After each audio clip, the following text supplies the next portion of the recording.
Hello, hello guys. Good morning po. Kain po ulit tayo. Ang ulam ko po ay galunggong. Tapos meron ako dyan sili. Oh. Saka ito, nagluto ako ng my favorite gulay, ampalaya, na nagmamantika. At nagbabalik ang ating sili, serye. Meron ako sa usawan dito patis.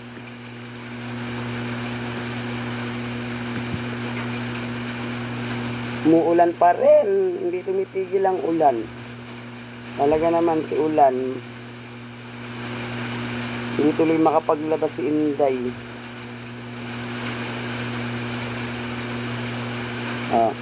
Dahil isda ang ulam, akin na naman ang mga ulo. Ayan, 2 ulo. Binibigay nila sa akin. Sarap na ano ko ang palaya kong nagmamantika siya. Hindi ko nilagyan ng sabaw. Hindi ko nilagyan ng tubig. Ganyan lang. Talagang wala siyang sabaw. Ay. Kain tayo guys. Kain. Itong ano. Yung pagkakapulit ko. Sila.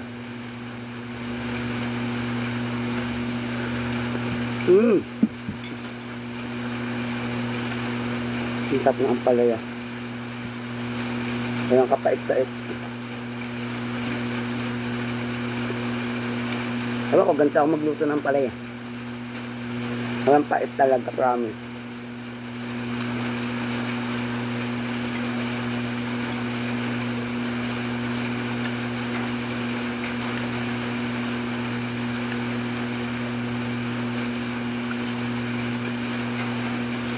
Ulan na naman sa akin.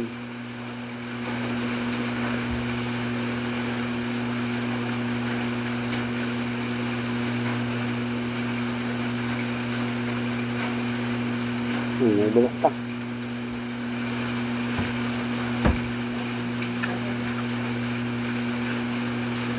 Sarap.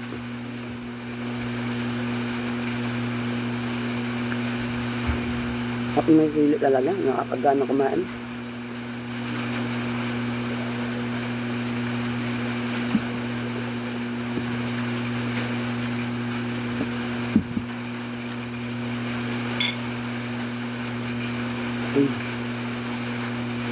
Naulan pa rin dito guys.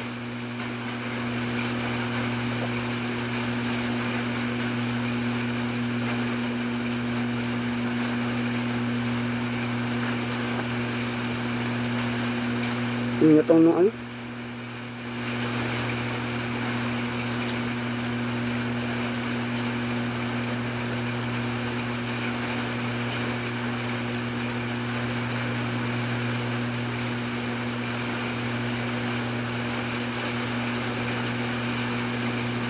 Anong gulay oh.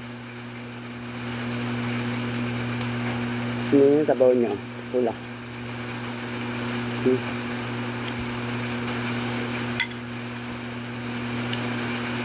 Harap. Lalong sumarap dahil may sili.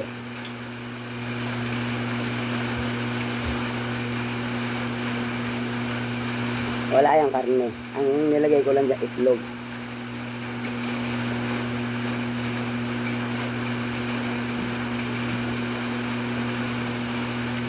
Tsaka beef cubes. Kasi nga walang pangkarne. Kaya beef cubes na nilagay ko. Sarap. Malasa.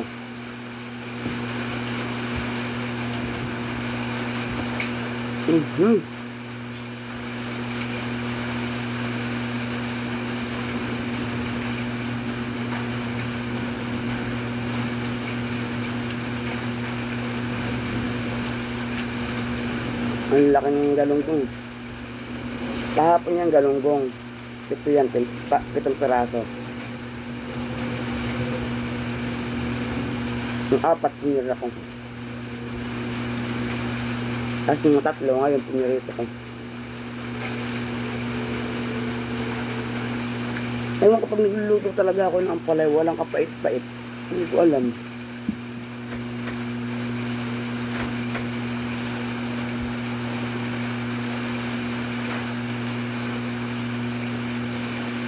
Hindi ako, hindi, hindi ako nagluluto ng ampalaya na mapait.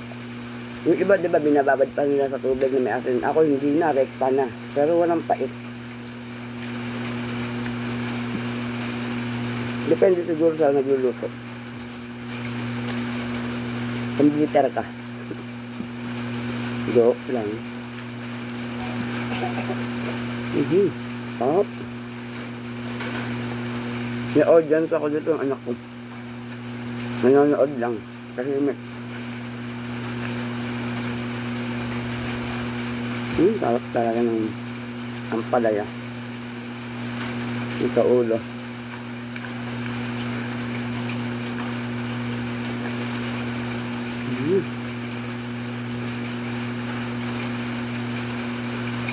Ah.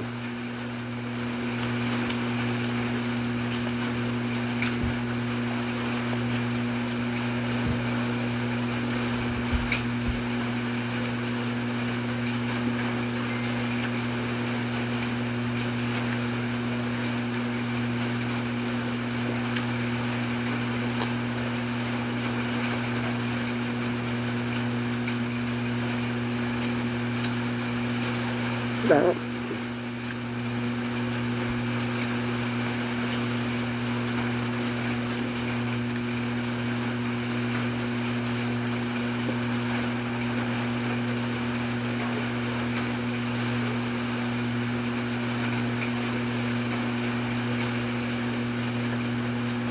Favorite ko talaga ito, ang palay.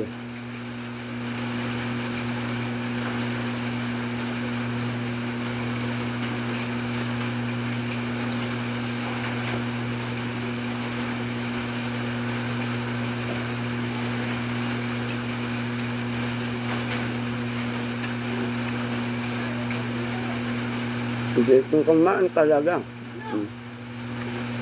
Timot.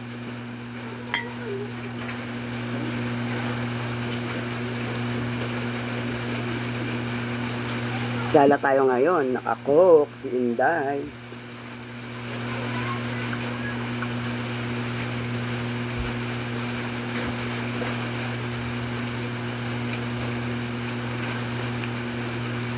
Ay, ang sarap. Thank you po sa panonood. Bye-bye.